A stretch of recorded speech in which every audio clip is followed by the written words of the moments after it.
Hello, wrestling fans who love saying, "Oh, wrestling." This is the Oh Wrestling Podcast. I'm your host, CW. Thanks so much for listening. Make sure to subscribe on any platform and hit that bell on YouTube so you get notified when new videos go up. And I swear, new videos are coming up. But today, we're talking about LA Knight and the blueprint for an over wrestler. LA Knight has ascended, you guys. He's made it in a very short period of time. Well, not in his life, but in his time with WWE as the character LA Knight, he's elevated himself to heights that, I don't think any of us really saw coming. When he first debuted on the main roster as Max Dupree with the Maximum Male Models or whatever they're called, it was weird. And I think a lot of people who saw him come from NXT and kind of understood his wrestling pedigree from before were confused why they buried the LA Knight gimmick and, made him this male model thing.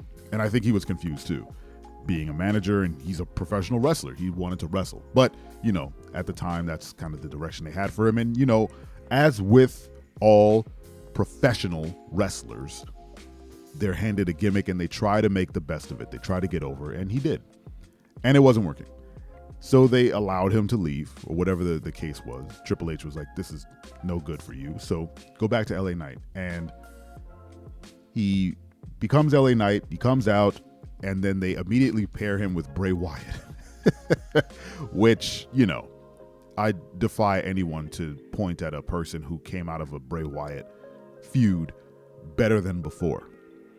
And oddly enough, through that entire stretch leading up to that goofy black and white match or whatever it was called, darkness match, I don't remember what it was called, LA Knight did his thing. He was very on point, I would say. He was very focused. Given the two of them, I think he came out really well in the feud because he was so focused. Bray Wyatt was always saying the weird thing. He was very cryptic and vague, and he would just say random weird stuff in his promos that, would sound good if you didn't really think about it. But if you took 2 seconds, you were like, well, what does that even mean? And why are you trying to confuse us? But LA Knight would come out and he would make fun of that aspect, which we all were doing. And then he would say, he was still being a heel, being a little scared of stuff, but he called him out on stuff.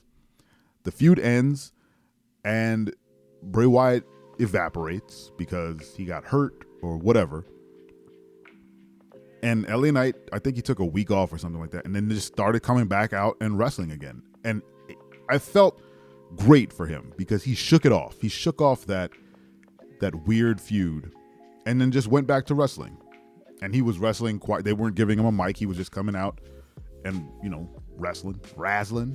And then they started giving him mics so he can cut promos on people, and he got himself over. There's no denying that he did that himself. They handed him a mic and he made the best of it each time. Smash cut to SmackDown, which was on yesterday. And he doesn't even have to speak now. He comes out and the crowd flips out. They're ready. And I've seen people online, I've seen articles online claim that LA Knight is some sort of derivative Rock or Stone Cold. And you know what? He is. He's also kind of a derivative Ric Flair. But there's nothing wrong with that. And I think Conan said on his podcast that people try to emulate these Japanese wrestlers who are getting 5-star matches from Dave Meltzer. But LA Knight is emulating successful professional wrestlers from the heyday of wrestling, which was the Attitude Era. You can't fault the man for adopting a blueprint that worked, putting his spin on it, and making it work again.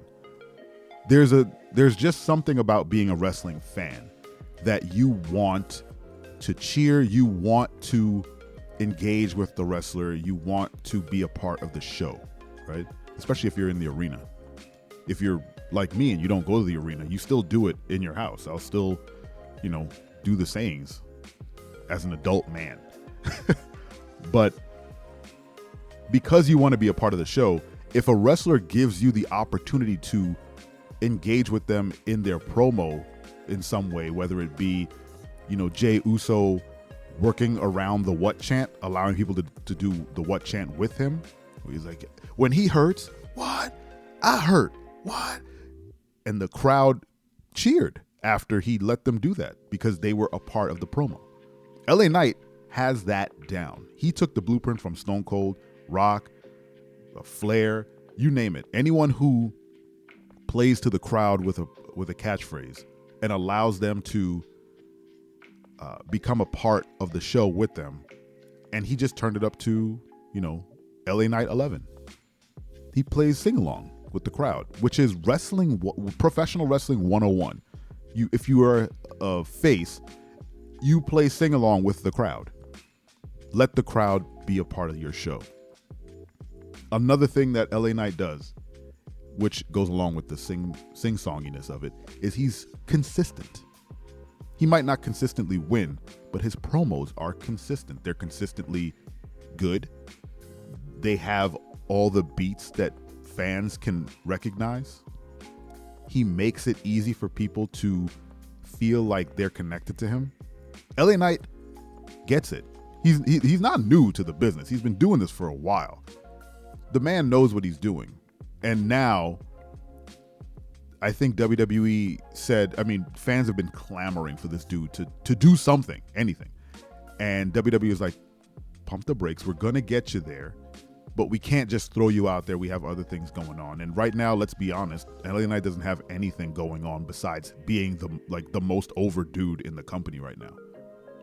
So what they're doing is they're just handing him a mic and saying, well, just go out there for 2.5 minutes or something and cut a promo. He came out on SmackDown. He didn't even wrestle. He just talked for 3 minutes before a commercial break. And the crowd, they weren't any more excited the rest of the night than when LA Knight came out and spoke to them. They were ready. They were so anxious to get this dude out. And the moment he came out, the reception was insane. They were hanging on every single word, waiting for him to give them the opening to scream, LA Knight. Yeah, they were waiting. Anticipate. They were salivating for it. And when they got it, they flipped out. LA Knight gets it. Now, where does he go from here? I don't know. I'm not a booker. I don't know. But I'm excited for him. And I was thinking about this while I was just walking around my house, honestly. LA Knight has all the tools, but what he doesn't have, and I think he needs something, is he needs a finishing move to complete the package. I don't know what his finisher is. I've seen him do some sort of like face buster or something. I can't really remember what it was, but it's not flashy enough. It's not quick enough. Like Randy Orton has the RKO, arguably the greatest finisher in WWE history. Fight me on that. Stone Cold has the stunner. The Rock has the rock bottom and the people's elbow. You name it. What is it? Scott Hall has the, God, what is it called again? The power bomb. I can't remember what the power bomb is called. LA Knight needs something like that. I don't know what it is. I don't know what it could be. Honestly, I can't really call out a match where LA Knight has done anything spectacularly crazy. He puts on decent matches, but he needs like a finisher that people can point at and call to. Just the same way they can call to his promo, they need to be able to witness a finisher that he does that they can participate in too. The Rock does all the crazy nonsense before the elbow. Stone Cold, when he leans forward and he's ready to kick the dude, people get excited. Shawn Michaels slamming his foot on the ground. He needs something like that to complete the package, and he'll get there. I don't know what his finisher is going to be, and maybe I'll do another episode where we come up with a finisher for him. But until then, I think his promos and just him showing up is, quite enough. But, he needs a feud. Anyway, what do you think of LA Knight? Let me know in the comments. Thank you so much for listening. And don't you ever forget, I'm your friend, but if I ever see you in the ring, I can beat you. Don't you know? Yeah, yeah, yeah.